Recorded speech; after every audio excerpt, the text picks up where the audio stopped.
Mesdames et messieurs, rien ne va plus dans la guerre injuste déclarée par l'entité sioniste contre la population de Gaza au 69e jour des bombardements. Tous les indices disent que l'armée d'occupation s'est engouffrée dans un véritable bourbier à Gaza en pensant en finir avec les résistants du Hamas. L'armée sioniste est en train d'essuyer des échecs et des revers cuisants que la presse ne révèle pas, par peur peut-être de saper le moral de ses troupes qui, à défaut d'arrêter les résistants du Hamas, ces derniers se retournent plutôt contre des réfugiés et des déplacés afin de justifier leur échec devant leur population en déroute. Des fuites laissent entendre par ailleurs que l'entité sioniste cherche par tous les moyens à décrocher un cessez-le-feu pour évacuer leurs hommes ou ces hommes avec l'appui des États-Unis au moment où ces bombardements sont critiqués au plus haut niveau et par des sionistes eux-mêmes. Israël rend son dernier souffle. Non, rassurez-vous, ce n'est pas moi qui le dis, mais c'est Ari Shavit, cet écrivain sioniste, dont son édito sur le quotidien Haaretz, un article accablant contre l'entité sioniste. Il reconnaît et dénonce le caractère colonial de l'entité sioniste et admet qu'Israël doit mettre fin à l'occupation. Mesdames et messieurs, bonsoir et bienvenue au débat de l'échiquier international.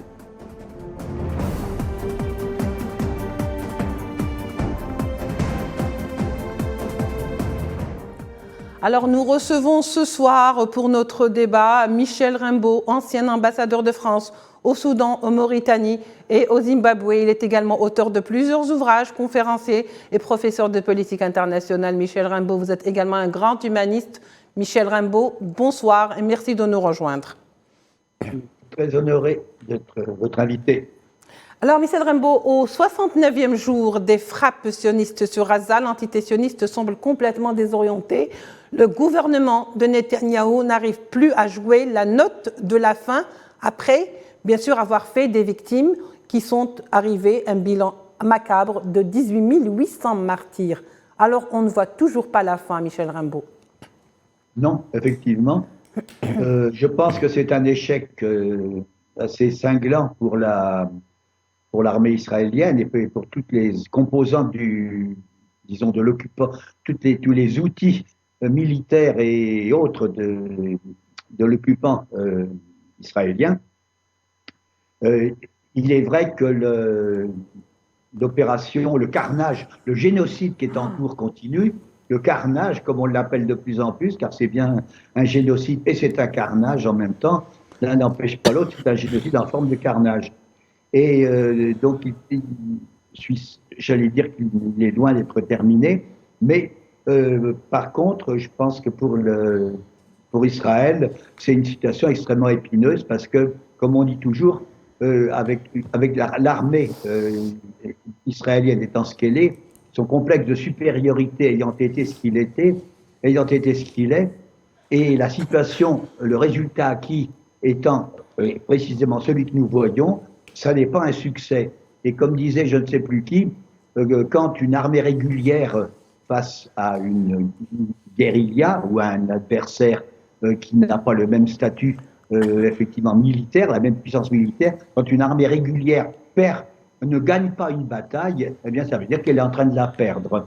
Et de même, quand on dit que par exemple, que des résistants, des résistants, puisqu'il s'agit de résistants, des résistants palestiniens, et leurs alliés, eh bien, ils n'ont pas perdu. Et comme on dit, dans ces cas-là, des résistants, lorsqu'ils ne perdent pas, c'est qu'ils sont en train de gagner.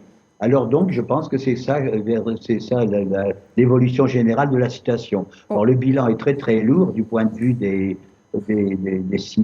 morts, des blessés, des déplacés. On estime qu'il n'y a pas loin de 2 millions de déplacés sur 2 400 000 habitants de Gaza. Le nombre des morts, alors on n'est plus à 1000 ou 2000 ou 3000 près, mais il y en a certainement plus de 20 000 et qui sont pour la plupart des femmes, des enfants et des jeunes. Tout à fait, monsieur Rimbaud. Qui caractérise un génocide. Oui, alors monsieur Michel Rimbaud, restez avec nous. Je vous propose de voir ensemble ce sujet signé Souila Akilal et on revient au débat. Après plus de 2 mois d'un génocide contre l'enclave palestinienne de Gaza et le massacre aveugle de milliers de civils, dont la majorité sont des enfants et des femmes, l'étau se resserre de plus en plus sur Israël, qui se retrouve plus que jamais isolé sur la scène internationale. Même le président américain Joe Biden, soutien indéfectible de l'entité sioniste, a fini par reconnaître qu'il n'était plus possible de poursuivre ces massacres arbitraires. Cette guerre menée depuis le 7 octobre contre Gaza, que beaucoup assimilent à un holocauste de par sa violence et son caractère d'épuration ethnique, est principalement appuyée depuis le début par les États-Unis, dont les armes, notamment les bombes, ont été utilisées pour tuer des milliers d'innocents. Ce qui met Washington dans de sales draps, car l'isolement international d'Israël fera automatiquement effet boule de neige et mènera forcément à l'isolement des États-Unis. Eux qui ont donné carte blanche à ces crimes génocidaires en bloquant les résolutions du Conseil de sécurité appelant à l'arrêt de l'agression sioniste.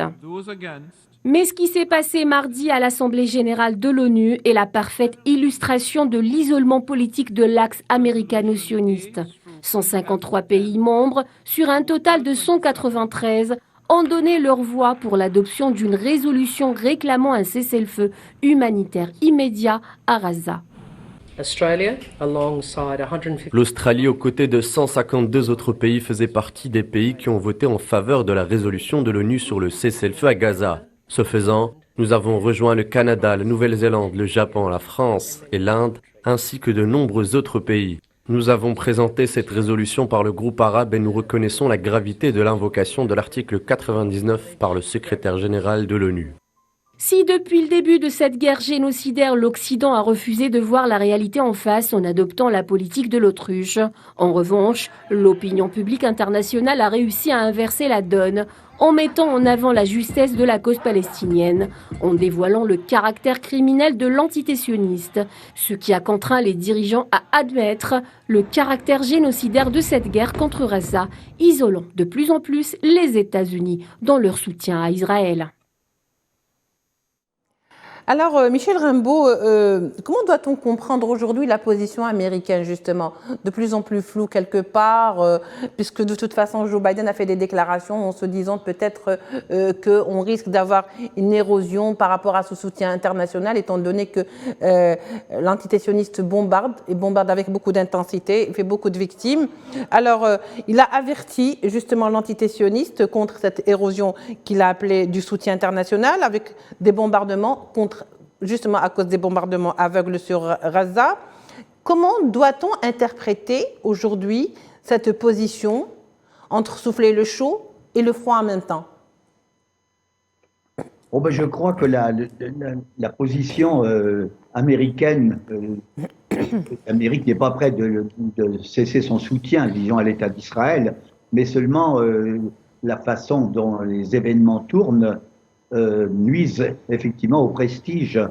Il n'est pas courant que le secrétaire général des Nations Unies, je crois que c'est la deuxième fois que ça lui arrive, attire l'attention des membres du Conseil de sécurité pour une réunion d'urgence qui était pour décider d'un cessez-le-feu immédiat pour des raisons humanitaires et autres.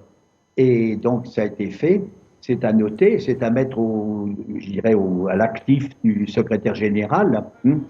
Mais effectivement, il y a eu un veto américain, mais les Américains se sont retrouvés complètement isolés. Et les Occidentaux, c'est vrai, ont été obligés, je pense, beaucoup d'entre eux, de changer un peu leur fusil d'épaule, si on peut dire, parce que dans les opinions publiques, disons, l'image d'Israël ne passe plus du tout. Israël a perdu la bataille de l'image, disons, et du récit globalement, et doit faire avec, disons, la montée d'une opposition généralisée aux activités israéliennes, notamment à Gaza, au génocide en cours à Gaza et au carnage, mais en même temps, il doit faire face à toute une montée en popularité de la cause palestinienne, qui a été révélée dans toutes les régions du monde, y compris en Occident, ce qui n'est pas ce qui n'était pas donné d'avance. Et on voit que pour la première fois, disons depuis longtemps, il y a un soutien massif des opinions publiques, notamment en Occident, mais également dans le monde, en faveur de la cause palestinienne, qui a ainsi retrouvé, comme on dit, sa sacralité, sa centralité. Oui. Alors, pour l'État d'Israël, pour l'entité sioniste, effectivement, ou l'occupationniste, je ne sais pas si c'est son dernier souffle, mais enfin, en tout cas, il est très, très essoufflé et il ne s'en sortira vraiment pas indemne. C'est clair. Oui. Parce que rien que voir les photos sont accablantes, elles sont répugnantes un petit peu, je dirais. Oui. Elles sont accablantes pour les dégâts matériels, pour les dégâts humains. Quand on voit ces photos de blessés, de morts, c'est horrible. Et quand on voit le langage qui est utilisé par les dirigeants sionistes, je crois que c'est horrible. Quand ils parlent d'animaux humains, à chaque etc., fois, oui.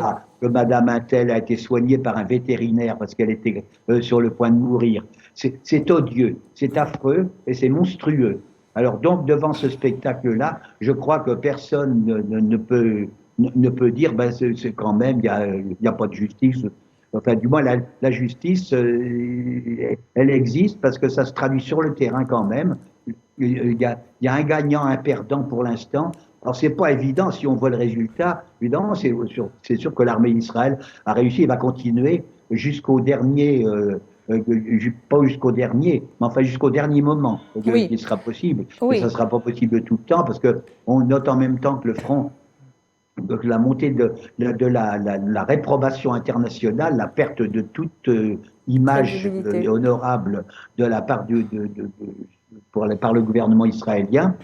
Et finalement, la force de la résistance, sa puissance, pas seulement celle du Hamas et des autres mouvements de résistance, pas seulement des mouvements palestiniens, mais sur tous les fronts, il y a les fronts qui s'ouvrent. Et il y a une extension de la lutte, on voit, y compris sur le front libanais par le Hezbollah, par exemple, c'est une affaire qui est en cours et qui est un objet de litige, de forte préoccupation je pense, pour les Israéliens. De la part de l'Iran et de la part finalement de tout ce qu'on appelle l'axe de la résistance. Oui. Alors, même les Yéménites, par exemple. Oui. Michel Raimbault, alors bien sûr, les déclarations de Biden surviennent à un moment plus ou moins critique, parce que c'est là où justement ont commencé les frappes sur Gaza, mais également il y a des répressions en Cisjordanie, à Naplouse, à Jenin. Oui, mais de l'autre sûr. côté, il y a également des pertes en vies humaines de ces soldats de l'occupation sioniste qui au départ n'étaient pas très médiatisés, mais aujourd'hui, manque de peau pour eux, ils sont obligés justement de médiatiser. Alors, les bilans donnés se montent à 115 donc, soldats tués à Gaza. 10 ont été enregistrés aujourd'hui, dans la nuit d'hier à aujourd'hui. Donc, appartiendraient à ce bataillon ou à ce régiment ou brigade dite Golani. Alors, parmi eux se trouvent également des chefs et des leaders de haut commandement, des commandants donc. C'est un coup dur pour l'entité sioniste qui a été médiatisée. Alors, en ce moment, d'abord, comment faut-il interpréter ces informations qui sont du jour au lendemain médiatisées? On verra par la suite ce qu'il y a comme information, Michel Raimbault. Bien, je pense que pour l'instant, c'est vrai que je crois que c'est un échec très très rude et que les pertes sont sévères pour l'armée israélienne, infiniment plus sévères que ce qu'elle escomptait au départ, ce qu'on voyait au début. Et la guerre est loin, elle n'est certainement pas finie et elle n'est certainement pas gagnée par l'armée israélienne et elle n'est certainement pas perdue par la résistance. C'est ça qu'il faut voir. Et je crois que en plus l'opinion internationale est en train de virer de bord carrément, disons du point de vue des populations, et les gouvernements sous cette pression populaire sont obligés de rectifier le tir souvent. On verra également que c'est vrai que le prestige, le premier jour, le 7 octobre et les jours suivants, le prestige de l'armée israélienne on avait pris un coup très très sérieux, mais maintenant c'est plus qu'un coup, c'est une catastrophe finalement. Elle a perdu toute sa réputation d'invincibilité, d'avoir un dôme de fer, d'être imbattable, de pouvoir faire face à tous les fronts et seul. Désormais, elle a besoin du secours des États-Unis pour pouvoir se défendre, et c'est à peu près sûr qu'elle ne gagnera pas en réalité. Je ne sais pas comment ça se terminera, mais ça se terminera pas bien pour l'État d'Israël, parce que les mouvements de départ dans la population, je crois que c'est un petit peu la panique. Il y a des mouvements de départ qui se précipitent, et je crois que toutes les données, petit à petit, elles sont éclairées, elles apparaissent dans la presse, y compris dans la presse israélienne, et donc je crois que la situation est très très difficile. Alors on peut continuer à jouer au matamor, et les Israéliens peuvent continuer à dire nous allons continuer la guerre jusqu'à la victoire et jusqu'à la fin, jusqu'à l'écrasement du Hamas et des groupes de résistance palestinienne. Mais ça c'est de la parole, mais dans la réalité, c'est pas comme ça que ça a l'air de se passer. Et je pense que c'est pas le chemin que prend la situation, en tout cas, et son évolution. Très bien, Michel Rimbaud, vous faites bien de le dire parce que ça rejoint un petit peu ces informations qui sont en train de circuler de plus en plus. C'est des informations donc qui circulent dans les coulisses. Et il y a d'ailleurs l'arrivée de l'émissaire américain Jack Sullivan, justement à Israël pour tenter de discuter. Mais ça se concrétise, ça prend forme parce que les informations, justement, font état de contacts très intenses et urgents qu'exerceraient les offices des affaires étrangères américains justement pour essayer de faire une trêve humanitaire avec le Hamas, parce que c'est demandé par l'entité sioniste qui veut évacuer ses soldats à Gaza qui sont coincés, qui n'arrivent même pas à faire marche arrière par peur de tomber dans des embuscades. C'est dire que la situation est très grave. Ça, c'est dans les coulisses. Par contre, ce qui est dit, c'est que le ministre de la Défense de l'entité sioniste dit que la guerre va se poursuivre et que cela durera encore quelques mois. Oui, ça durera quelques mois, il n'en sait rien. Finalement, oui, c'est bien possible que ça dure quelques mois. C'était pas d'ailleurs je pense que du côté de la résistance, c'était un petit peu les perspectives qui étaient ouvertes depuis le début. Pour l'armée israélienne, non, c'est une surprise et une mauvaise surprise. Mais globalement, je crois que la venue de Monsieur Jack Sullivan, qui est un conseiller pour la sécurité du président Biden, sa venue, disons, dans la région, et je crois que et en Israël, c'est pour marquer un certain mécontentement et ça marque une certaine préoccupation, parce qu'en plus, je crois que pour les solutions, disons un peu, disons les manœuvres américaines, Jack Sullivan en connaît un bout. C'est l'un des partisans, n'oublions pas, l'un des auteurs et des artisans plutôt de le coup d'État du Maïdan en Ukraine en 2014, qui avait été qualifié par les États-Unis eux-mêmes du coup d'État le plus flagrant de l'histoire, et c'était un coup d'État américain qui avait mis en place un pouvoir anti-russe pour remplacer un pouvoir qui était pro-russe. Alors donc là, on le retrouve, ça c'est pas un oiseau de bon augure, mais ça prouve aussi la gravité de la situation et que l'heure n'est pas à la sérénité en tout cas. Il va falloir trouver certainement du côté du gouvernement israélien, on peut s'attendre à un tas de stratagèmes, comme avoir des plans qui paraîtront des plans humanitaires, mais qui ne seront pas en fait humanitaires, qui seront des stratagèmes pour se tirer d'affaire. Alors, je pense, il y a beaucoup de gens qui s'agitent d'ailleurs pour essayer de trouver des plans de sortie de la crise, mais un plan de sortie de la crise, ça ne se décrète pas. Il faut que les deux parties soient d'accord.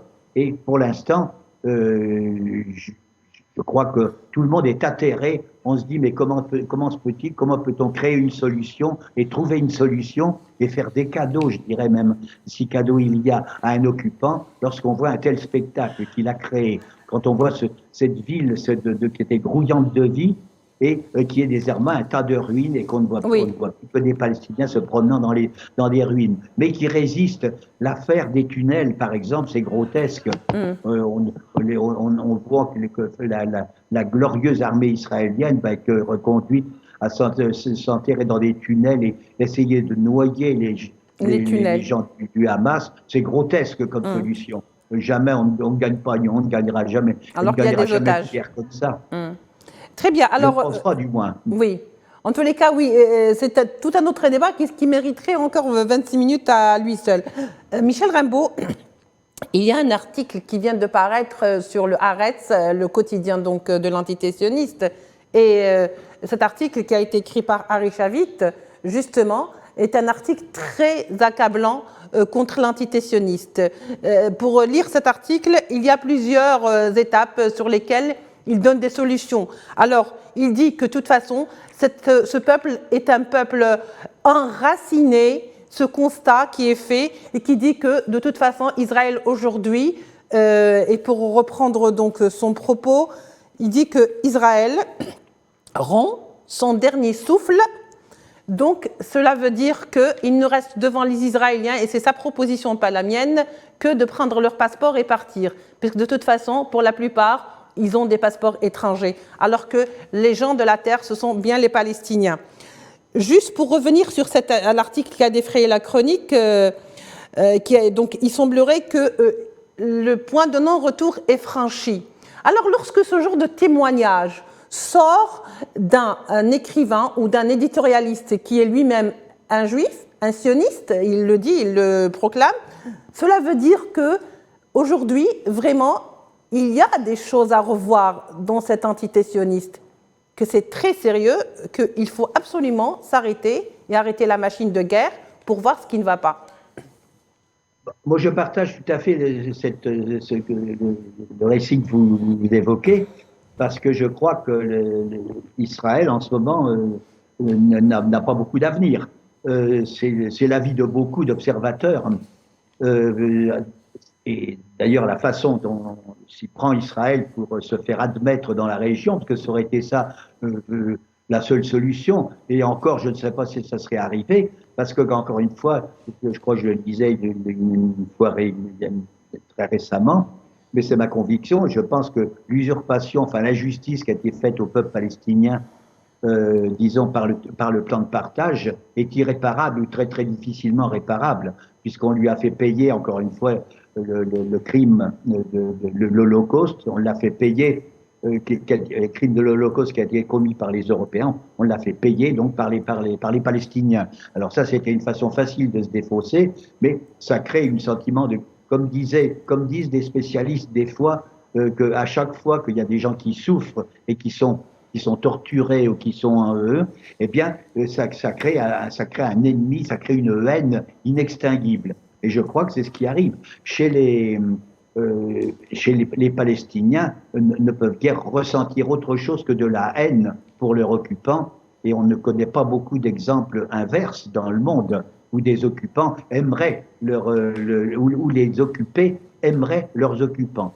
Et là, ça doit être le cas quand on voit les méthodes barbares qui sont inhumaines. Ce sont des et la façon dont sont traités les Palestiniens, dont on en parle, dont ils sont traités, le sort qu'ils ont subi, le sort qu'on leur réserve, je crois que c'est monstrueux. C'est quelque chose qui est fait par des monstres. Ça ne semblait même plus être des êtres humains, tellement ils sont fous. Il y a une folie furieuse qui s'est emparée des dirigeants israéliens. Et quand même, je crois que ça laisse pantois. On ne voit pas comment on peut encore penser à une solution pacifique. On ne voit pas comment on peut penser à une solution politique, à la solution à 2 États, je crois qu'il est mort et enterré. Merci beaucoup, monsieur. Oui. Mais quelle solution trouver? Alors, effectivement, il y a la solution des passeports. Moi, je crois beaucoup que les jours de... Merci beaucoup. Je crois beaucoup que les jours de l'État sioniste sont un peu comptés. Sur un bon côté, et que les doubles passeports, ça va servir. Merci beaucoup, monsieur Michel Rimbaud, pour donc cette synthèse. Bien sûr, l'article dit également que de toute façon, ce peuple n'est pas une terre sans peuple, mais qu'il était déjà peuplé, et non pas avec une population artificiellement conçue. Et pour conclure, c'est une phrase que je me permets de donner, que je ne peux pas m'empêcher de ne pas le donner. Nous faisons face à l'un des peuples les plus farouches que l'histoire ait connus. Il ne nous reste plus qu'à Israël que de reconnaître leurs droits, ceux des Palestiniens bien sûr, et d'en finir avec la colonisation. Merci beaucoup, Monsieur Michel Rimbaud, d'avoir été avec nous. Je vous rappelle que vous êtes ancien diplomate, que vous êtes également un grand humaniste et que vous êtes essayiste et que vous êtes également écrivain de plusieurs ouvrages concernant la Syrie notamment. Merci à vous de nous avoir suivis. On se retrouve demain pour un nouveau numéro de l'Échiquier international. Au revoir.